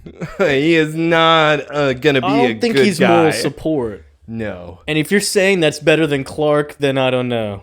I'm not. I was hoping, that's what I stated at the beginning of this episode, that Lana was going to find a new love. Instead, she found another crazy person. She just collects these things, for God's sakes. Aunt Nell did it first, you know? Let's go to the high school. Oh, where Pete is now here for his one little appearance every couple episodes. And, of course, now he's telling Pete how Lex knows his secret. And Pete is really offended, thinking, I'm really supposed to be the only one that knows. Oh, but I will give him this. And this is what Pete does insinuate, which is what I mentioned. You can't trust him. Do you have any idea how hard it is for me to be able to keep your secret? It's been very difficult. Just think about every day waking up in the morning knowing your friend is able to do these crazy things, not able to say anything. What if I slip? I love his point of saying I got to remember to say meteor rock instead of kryptonite. Yes. Because I would definitely do that. And I always got to explain your disappearances whenever you exit from anything that we're doing. Pete. Which he has. Like. Joseph. Pete, you never told me this. Ryan fucking did, you son of a bitch. You are the biggest liar I have ever heard, Clark. But no. He's kind of telling the truth there. What? You never told me. Oh my God, you're standing up for this? Ryan told him. Dude, I thought you would stand up for your boy. No. Wait, who's my boy, Clark? Yeah, dude. No, I'm not standing up for Clark in this. That is so awful. Daphne, dude. You need to remember. He's right, though. Pete didn't tell him that.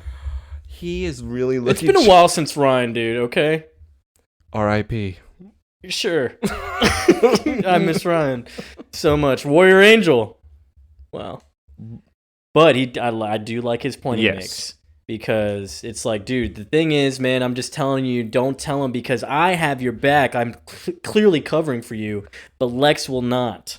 He's obviously already spread it around the psych facility. You see how those guys acted with you? Man, he is spreading the rumor around there. Just think about the town. And this also goes back to, you have Pete, you have John telling Clark, this guy, it's not to say he's a bad guy at this point. Mm-hmm. That's not really their argument. Their argument is that he knows your secret. He's not going to use it like you think he is. And both of them are valid. He doesn't say anything back to it. He's like, damn. But Chloe comes in. Yes. And interrupts their combo. And Claire Foster is dead. They found her car wrapped around the Highway 84 or something. It was a tree. Around a tree. Yes. Yeah. And of course, Lex is like, or Pete is like, wow, seems like the invisible hand of a Luthor. Invisible hand of Lionel Luthor. And he looks at both Chloe and Clark and he says, whatever you both are in, stop, because this is now getting too dangerous. And he walks out where now Chloe and Clark are going back and forth. Clark is like, don't worry, I got another idea. Chloe says, listen, everybody's been right, dude. Yeah, and he's obviously wants the procedure to happen, so why don't we just let it happen, you know? Like, just stay And out at this point, we don't know if Lex is crazy or not. You're just going off of your own assumptions, but yet all signs are pointing to that he is crazy. And at this point, Clark, do I have to mention that Dr. Foster was found dead? I just told you this 15 seconds ago. Dude, totally chill. Totally chill. Chill Clark, man, 420. He looks at Chloe and you believe he actually told her, okay, it's not a big deal, but he's a liar. Yeah, he goes and this is where he breaks in. He breaks into the asylum. Belle Reve. Yep, Belle Reve, and he goes back to Lex's room, immediately breaks him out, shuts the door, rips the container wrapped around him. Lex is just like, yes, I was right about you. All along. Okay. All right. I'm sorry I have to pause. I'm sorry I have to point out once again one of these holes, but this one's a really bad one for me. Lex's room doesn't have a camera. Lex's room doesn't have a camera to show Clark busting in there, not even to pick up the super speed, but from him to grab the metal cage on his chest and just toss it aside like a soda can. Are you kidding me right now? He would have a camera. Lionel would make sure of it. I want to watch him. You're kidding me. Yeah, because it's funny, because we'll bring that up later. Okay, but we'll bring that up later, because of the end. Yes, exactly. No. Because of the end. Only in the living room. Like, dude. What? Yeah, it's weird. You definitely would have a camera here. But, yes. So, he breaks him out, he's getting him out, and of course Lex is just still astonished. But, this is the true hole here. Because, what happened? What do you mean? Why is he in there all of a sudden, prepared, ready to go? Okay, so that's easy to say for a theory. How? There's two of them. He has one watching at all times. How? He's an inmate there. What do you mean how? We've been through this. JTT is the smoothest talker anyone has ever seen. He knows how to charm women, guys, Taylor. He does it all through the screen. But my point is, it all makes sense with him having another twin, being able to watch the room. You think he would really know he's going to come over here for Lex? He knows that he only went to the facility 2 days ago because of Lex. It's true. Ian is smart. He's watching the guy. That makes sense because it's like, oh, you're here to see Lex. Y'all know each other. Okay, maybe you're able to visit him now. Yeah, why would you come and visit Luther unless you two are close? Hey, Eric, are him and Lex close? Funny that you say that. Mm-hmm. Hey, Van, are they close? I tried to kill Lex. Clark stopped the bullet with his hand. How weird. By the way, did y'all know I can make kryptonite bullets? All right, so I'm going to need this. And so what's funny here is that Ian comes in, at least one of the two. Yes. And because look, he's already split. Yeah, already split. The other one comes in. They got the baton. And the other one just goes beating Lex. While I love that, by the way. Oh, you're beating someone up? Oh, I'm beating someone up. Why is he beating up Lex? They're just beating. One's beating up Clark. One's beating up Lex. And of course, I love Ian. He's like, dude, if it wasn't for you, Ken, I'd be at Harvard right now. With a co-ed on each arm. And the other Ian is not saying anything to Lex, just beating him. He doesn't That's have the aggressive one. He does not have a reason to whatsoever. He just wants to hit him. Yeah, it's kind of nuts. And so, hey, your buddy here is our first class ticket out of here, so we're gone. Because Lex is wondering, like, what the hell? Why are y'all beating his ass for? He doesn't know. It's like, why are y'all beating his ass? What are y'all even doing this? He was just coming and stopping by. And like, that's my friend. He's like, some friend. He didn't even tell you his secret. Ooh. Like, what the hell? That's a dick clone. That clone's a dick. That's also not true, though. I know his secret now. Dude, that clone's a dick, for real. But he does leave Lex, which, in fact, let's bring up this now that we're on our commercial break. Lex had a choice to go with him. And Lex said, you guys go to hell. You don't know shit. And you know what Ian said? Fine. Cool. I'll leave you behind. There's two of me. And also, since you rejected me and nobody rejects JTT, I'm now going to send a message. And he sends that. Lex is on the ground now, covered in blood. We have carted Clark out because I can only assume we're going to take him to another room. And maybe we're taking him to the prison dungeon. Yeah, I didn't want to spoil that. The electrical room or whatever it's called. Because Eric is there. No, Joseph. It's called a torture dungeon that's in the bottom of I'll go with that. I mean, every it looks like facility. it. And it's huge. gurneys him to Eric in the room, and he's already got the jumper cables. I hate Eric so much. Oh, look what we got ourselves here. Eric, who are you? Dude, this is Eric now, man. He so had electroshock therapy. This is not the same guy. He hates his dad, and of course, Clark, just seeing him, like, he's the reason he's in there, you know? And he's like, hey, man, can't wait to take your powers. It's not like you use them anyway. And he smiles at him. It's like, all right. That's enough voltage to power a small third world country, Clark. I tested it myself. You want to know why? Because I'm smarter than you. The clone shit is a lot better this time. You notice that? Yeah, it works much They better. were right next to each other. That looked great. Except the other actors aren't able to see him, as we've proven with Van. So, true. Yeah, they did really well on the special effects. They just forgot to tell the other actors that there was a clone there. But let's go back to now Lex in his room where he has gotten up after getting the shit kicked out of him. He runs into the security guards. Immediately, bro. He immediately walks out, gets detained by two people, shot in the fucking throat, bro. And he is screaming in so much pain, and he is telling them, no, please don't, no. And now he is knocked out because, of course, Lex is not able to get away. But before we get to the torture chambers, let's get back to our main programming with Lana and Adam. They are now flirting. They are going through rehab. But don't worry, Adam still finds a way to insult Lana. Oh, you going through on those beams? This isn't Mount Everest, but it'll do. They are somehow getting closer after only 24 hours when just they are about to kiss. Miss Martha Kent decides to come in to pick up Lana and do herself a little favor because Chloe's working late. And now you would believe that Martha is going to be the awkward one in this scene, being like, oh my God, my son's ex is a hussy. But instead, it's Lana being so weird around Mrs. Kent and this guy. It's like she really is looking at him and her going, I don't know this guy. Yo, why were you like kissing distance from him? But yes, with limping Lana, they then crutch back. Girl wearing pajamas? This is the gym. No, this is rehab. She's wearing pajamas? Says medical center on the door. But yes, they now go over to the chairs where Lana then asks Martha, well, how's Clark? You know, you don't have to ask me these things, Lana. You are able to go and see him.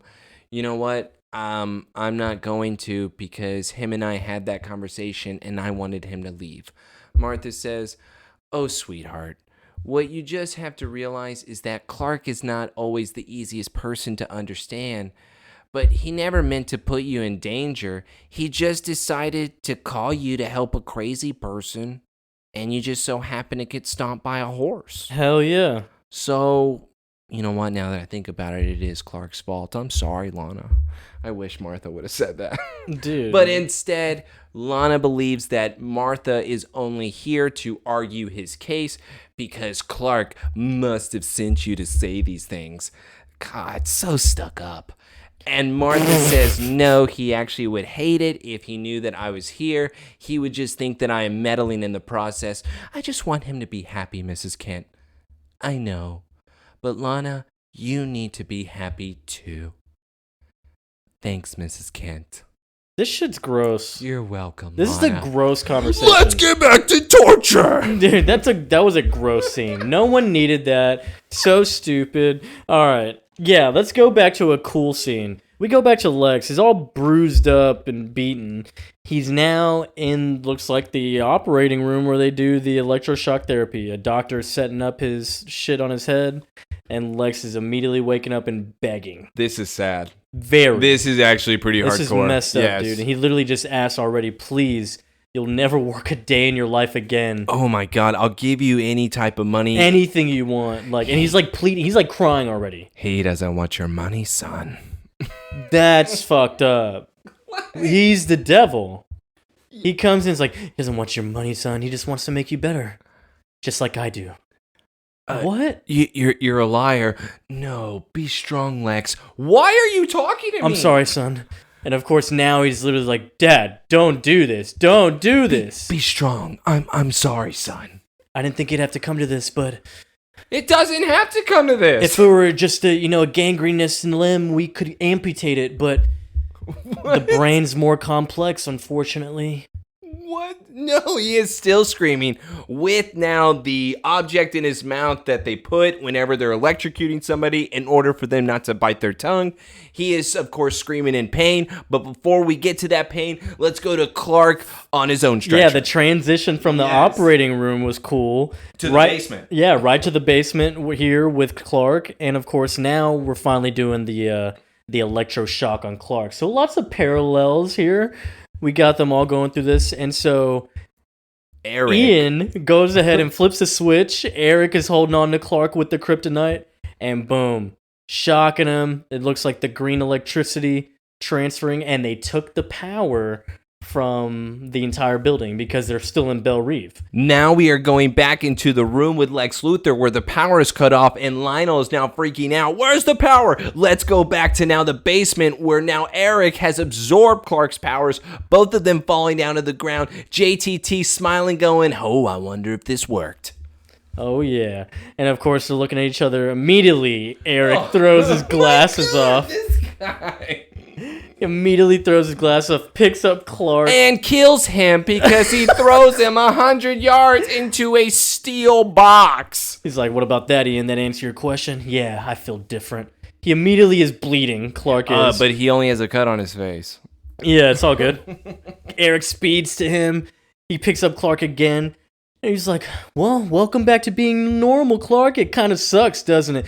Bowling pins him to some propane canisters that would definitely break his head. Thanks for setting that up, Ian. No problem. For 2 years, I wasted my life because of you, Clark. Ian is now, for some reason, trying to convince Eric that this isn't worth it. It has been 2 years, huh? That's what he said. He said it's been 2 years. Damn, 2 years. Yeah. His parents hate him. Yeah. You know what? They do not come and visit. No wonder he actually has this bad attitude.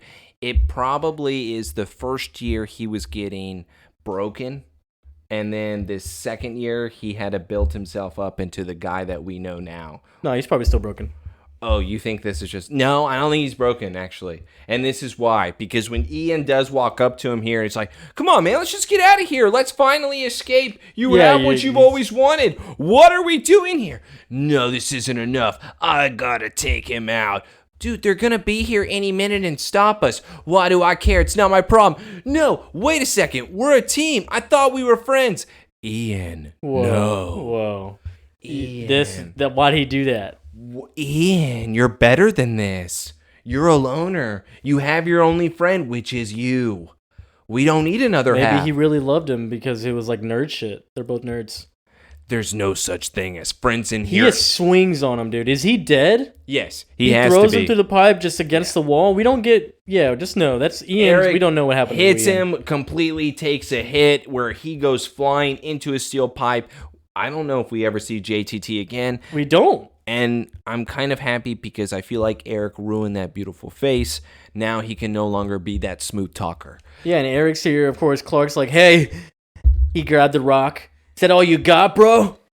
What? And What do you of mean course- that's all I got? That's just a little jolt that can make me like this, Clark. Just wait. Eric immediately hits the pipe or something. Dude, such a terrible plan if you think about it. I mean, the rock's not going anywhere, so why would you not think Clark's just going to use it against you again? And Clark, that's what he does. He uses the rock against him, tackles Eric to the machine in the back. The voltage is electrifying them again, and then he stops, or he turns it back on, I think. We are now going back upstairs to Lex Luthor, now screaming in pain. Lionel's like, oh my God, it's working. Thank God. Now we are back at the basement where now Clark is struggling, but he just fell to the ground. Let's go back to the Lex being tortured where Lionel is just happy because his son is being fried. The doctors can't believe what happened, but all of a sudden it just stops. And you know what Lionel says? That's enough. Nope. I wish he did, folks. But instead he says, do it again. No, man. It's cool. He just got shocked. The doctor's not even sure. No, dude. We just did it. You just saw him. Like, the power just turned on. Also, he may have gotten double the juice because of the power switch. Nope. Again. Do it again. We're not going to wait. But we really should. I said do it. Oh, okay. And I thought this is the scene I truly thought, and this is where I'm going to pause it, that I really did think that something positive was going to happen where Lex was going to be saved. No. This is why. When the power came back on, I thought he was faking it. I thought he was faking getting electrocuted, where I go, oh, Lex is playing this up still. He still is all there. He just knows that once the lights came on, even though it's not working, he has to play that part. But then when Lionel says again, I was like, fuck, this doesn't make me feel good, because this was easily the worst thing that Lionel has done. Yeah, dude, you feel nothing but bad for Lex right now. Yes. And it's so sad. And of course, Clark's here, still in the basement, looking at Eric because he's still puny and normal again.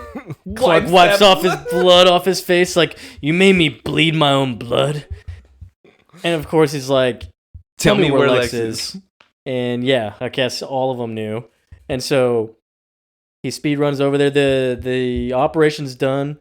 Lex has eyes rolled to the back. It looks like he's still seizing up. Lionel then tries to force himself to cry right now, and he's walking over to Lex as if he accomplished some type of savior tactic in order to bring him back to life, when instead he fried his own child's brain. He is hugging him, about to kiss his cheek. Son, I just love you. And Clark then speeds over there, knowing that he's too late because he's watching Lionel stroke his vegetable son. I thought he wiped the blood off his face. Well, he did. It still smears. Lex, eyes back of the head. We are now on our VHS break, where once again, Clark being too late on this is very depressing. I would now believe that Lex would be needing some time to recover, but this is also where I'm going to get into a little bit of a question for you. How much time was erased? What do you mean? Like, with this electroshock therapy? What is he forgetting? What is the timeline here? Because Lex's whole thing was, what we found in the medicine a few episodes ago, maybe even last one, I can't remember, was that the medicine was used for short-term memory. So what short-term memory, how short of time, what is he remembering, what is he forgetting? That's what I'm hoping that they're going to be able to answer for us here. Oh, I mean, but they don't. Do you think he's like 50 First Dates? I mean, no. 10-second Tom? No. 10-second Hi, I'm Tom. Nah. It sucks, dude. What kind of sick bastard is Lionel? Like, what is he doing that for? I wish, I would have loved more of the explanation of, would this therapy make him grow hair? Will it help, doctor? Because if it does, I'll do it. I'll put my hair on him. I'll do whatever it takes. What if I get like a 1-inch trim? And then you put it on his head. Hell yeah. And gross. Oh, let's get back to my favorite new couple in the hospital. We have Adam. Wait, why is Adam in the hospital? Yeah, why is Adam in the hospital? A question we get answered by saying, so first off, she comes here with a basket of things. No, dude, I get a little dehydrated. Yeah, Adam gets a little dehydrated. That's why he's in the hospital right now, where Lana decided to bring him. He looks sickly. This guy is a villain, and he probably wasted energy murdering somebody last night, and that is why he's in the hospital. But also, Lana, still limping, walks over to him and says, I brought you a basket of goodies because I wanted to say thank you for being such a pain in the butt. So I guess this is goodbye, Lana? Then they hold hands, and then she says, just because I finished my physical therapy and I'm better than you, doesn't mean that we can't see each other. Come on, Lana. I'm just a painful memory that you want to forget. Who wants to remember me? We pushed through the pain, Adam. Maybe you're not willing to do that, so I'm just going to limp away. No, Lana, I'll be completely honest with you. I like you. But I get the feeling that there's someone else. Where did you get that feeling? How would you get that feeling, Adam? Was the other person a horse? Well, she never argued back about the boyfriend comments. Okay. She gave off no hints that she was with somebody. She gave off no hints that there was somebody that she was conflicting with. This could have been some family issues, and the other question, or not even question, my other response is, Martha walked in. It wasn't a guy. I would never be suspecting that her mind's on a dude when an old woman's walking in and not a guy. Come on, there's signs. Lana has not shown any of them. Well, maybe he overheard that Martha said, well, sorry, Clark hasn't come by. Actually, you know what I think he's doing? He's just saying, hey, I don't want to be caught in the middle of anything.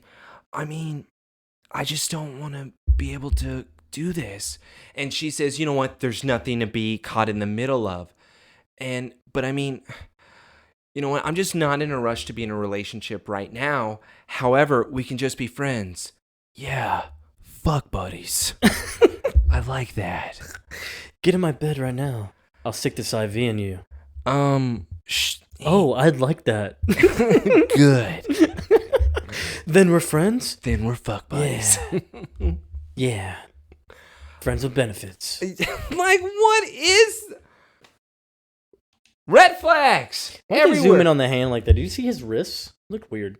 Yeah, they're trying to show us that there is actually something wrong with him, and she should not be holding his hand because him being you saw him in rehab, now you see him, he's dehydrated in a hospital bed. Lana, we're better than this. You're Freddy.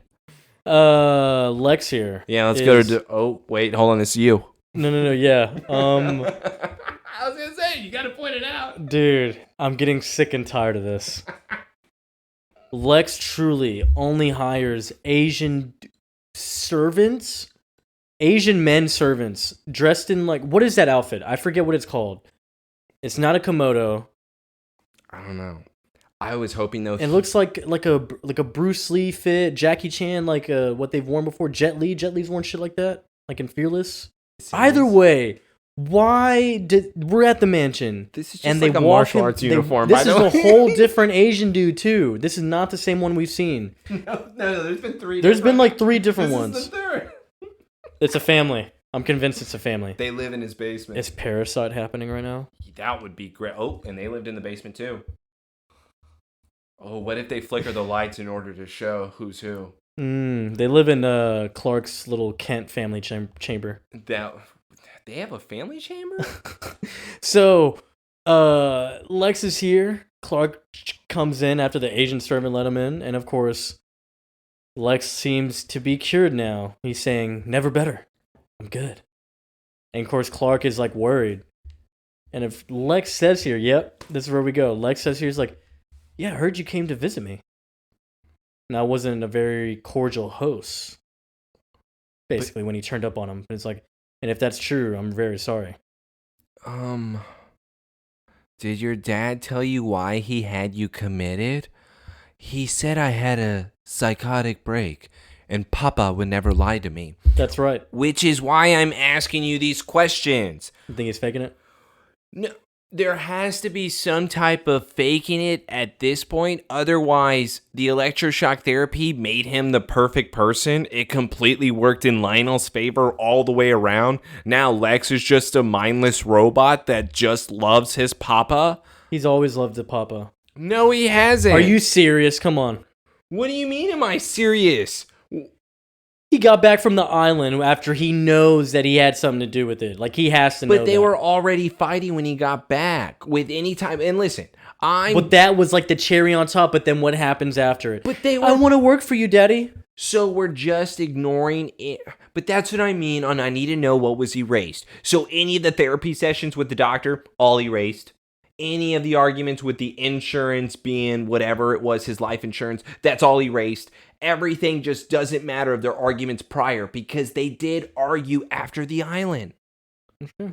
There was an episode or two where he was in love with Lionel. So is that where I'm at? Or are we just perfectly in that area now? Mm-hmm. So convenient, dude. He wanted to be working under Papa. That's what I mean. I stated this at the very beginning. This is why it's a good episode, but it also pisses me off. The villain wins. This sucks, man. He gets it perfect. Poor Lex. He gets it perfect. He really said, I'm going to bet $1 million on 00. Spin the wheel. And it hit. He's crazy. He's a psychopath. And of course, yeah, they think that island trauma did it to me. I'm just grateful my father recognized it in time. It's like, dude, what is happening? And Clark's like, he feels bad. You could tell. He's like, me too. Yeah, I feel bad. And of course, Lex's like, do you want to tell me something, Clark?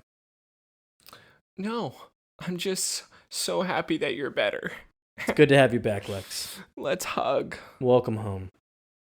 Oh my God.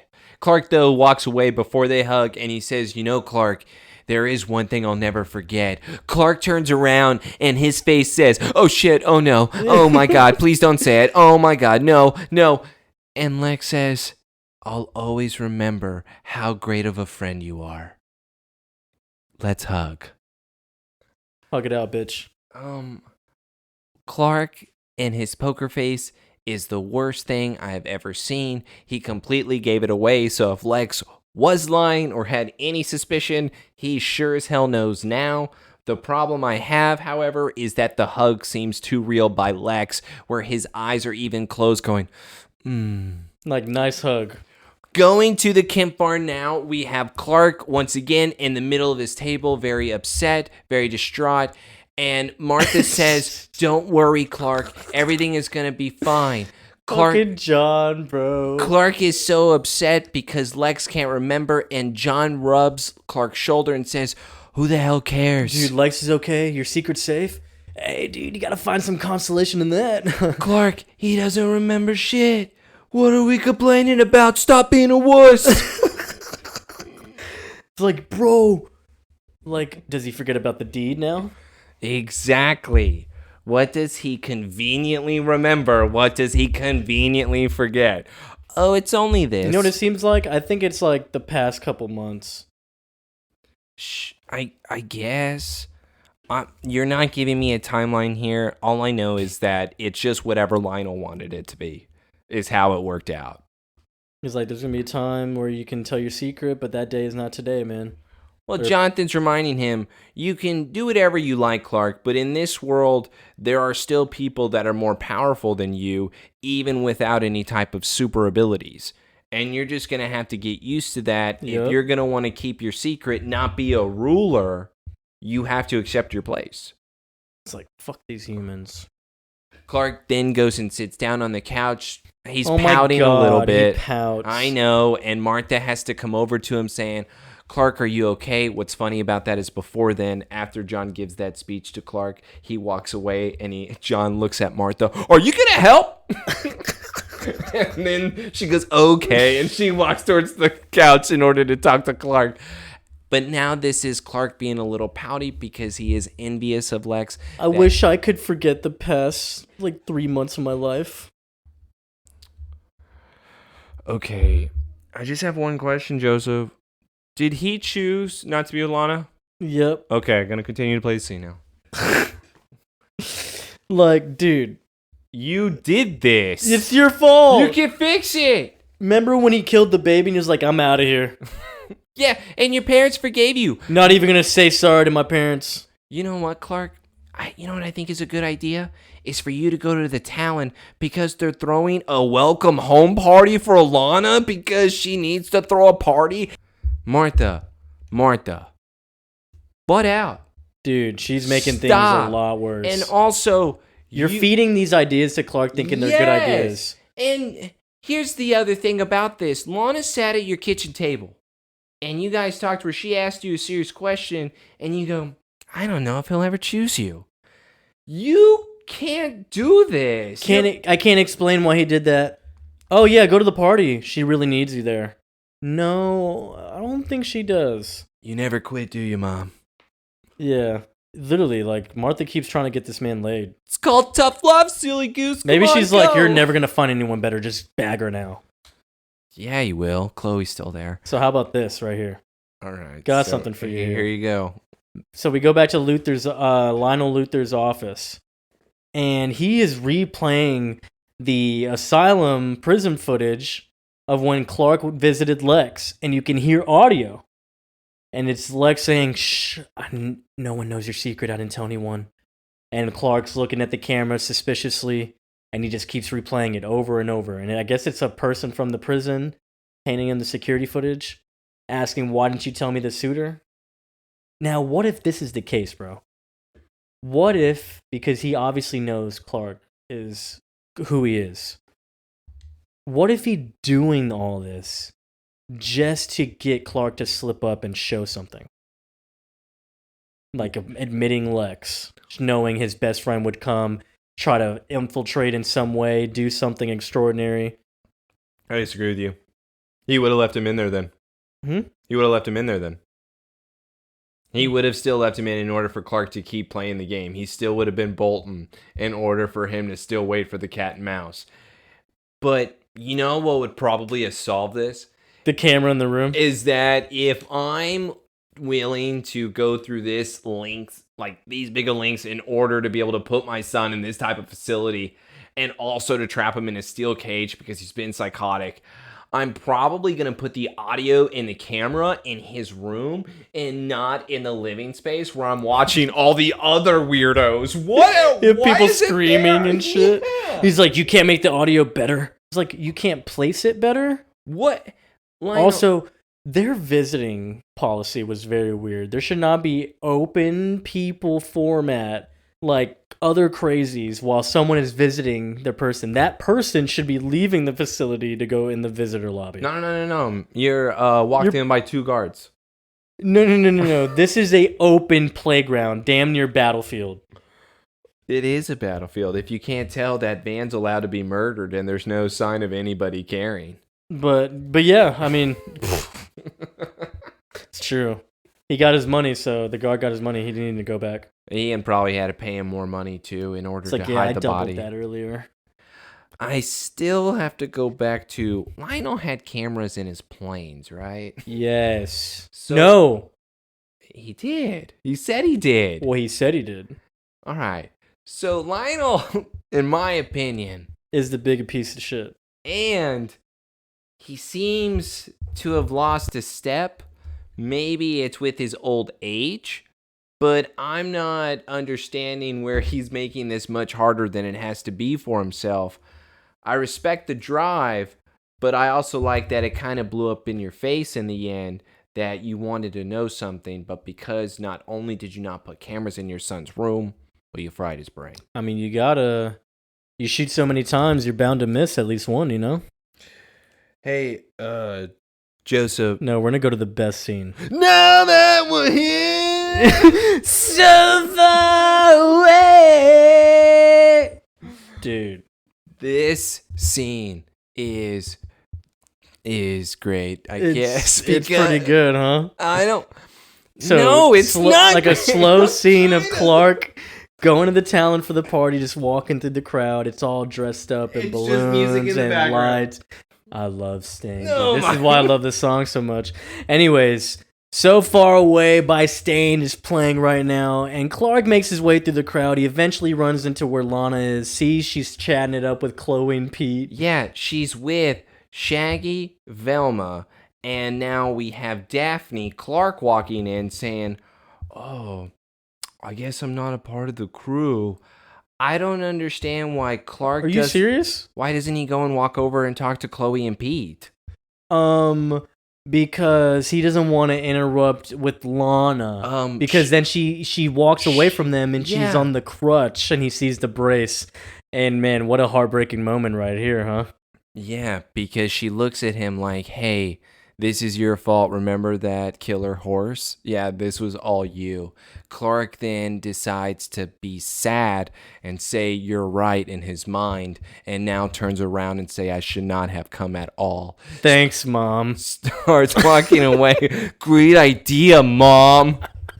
He's calling her on the way home. "I fucking hate you."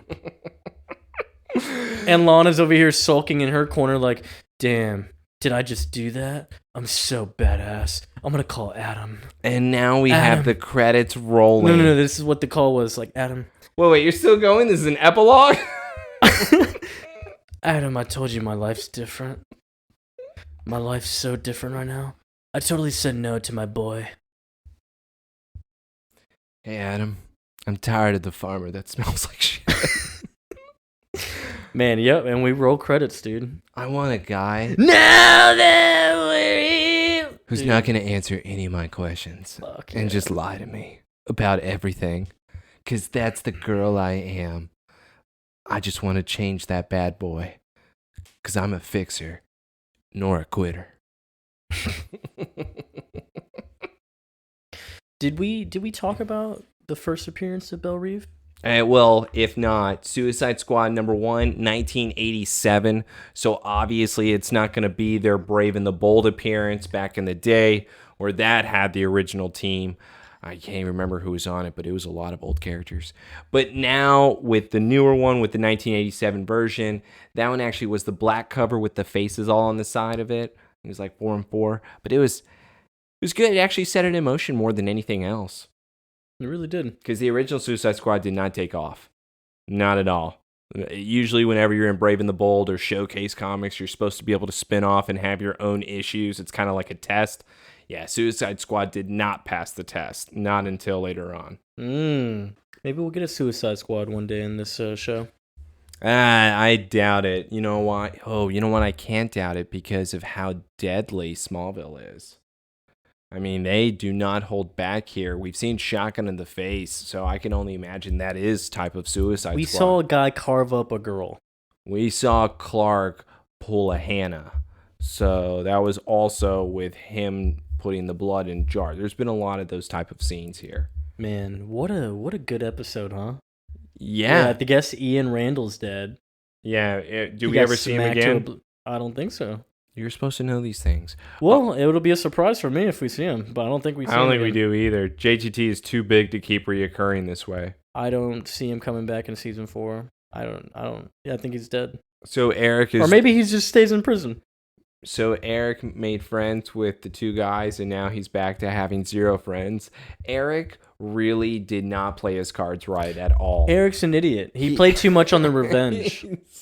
The revenge was a real big fuck up right there. He gave in way too much. Yeah. He messed up. Van, decided to be a hypocrite. That's where he went wrong. That's where you went against your own beliefs. Yeah. And when you do that, it bites you in the ass. Yeah, just also, like, why let your guard down like that, you know? Like... Well, whenever you can see the guy actually transform and have another person walk out of his back and you're just not even paying attention to it nor hearing it. I thought he was an assassin, you know? Exactly. He works out in the forest with his gun and makes kryptonite bullets with a homemade chemistry set. It's true. You don't think that guy is going to be able to hear in the background, like... Dude. You would have been able to hear something and look. Dude, what are you doing? Man. And Adam, what a terrible addition. But he'll be around for a little bit.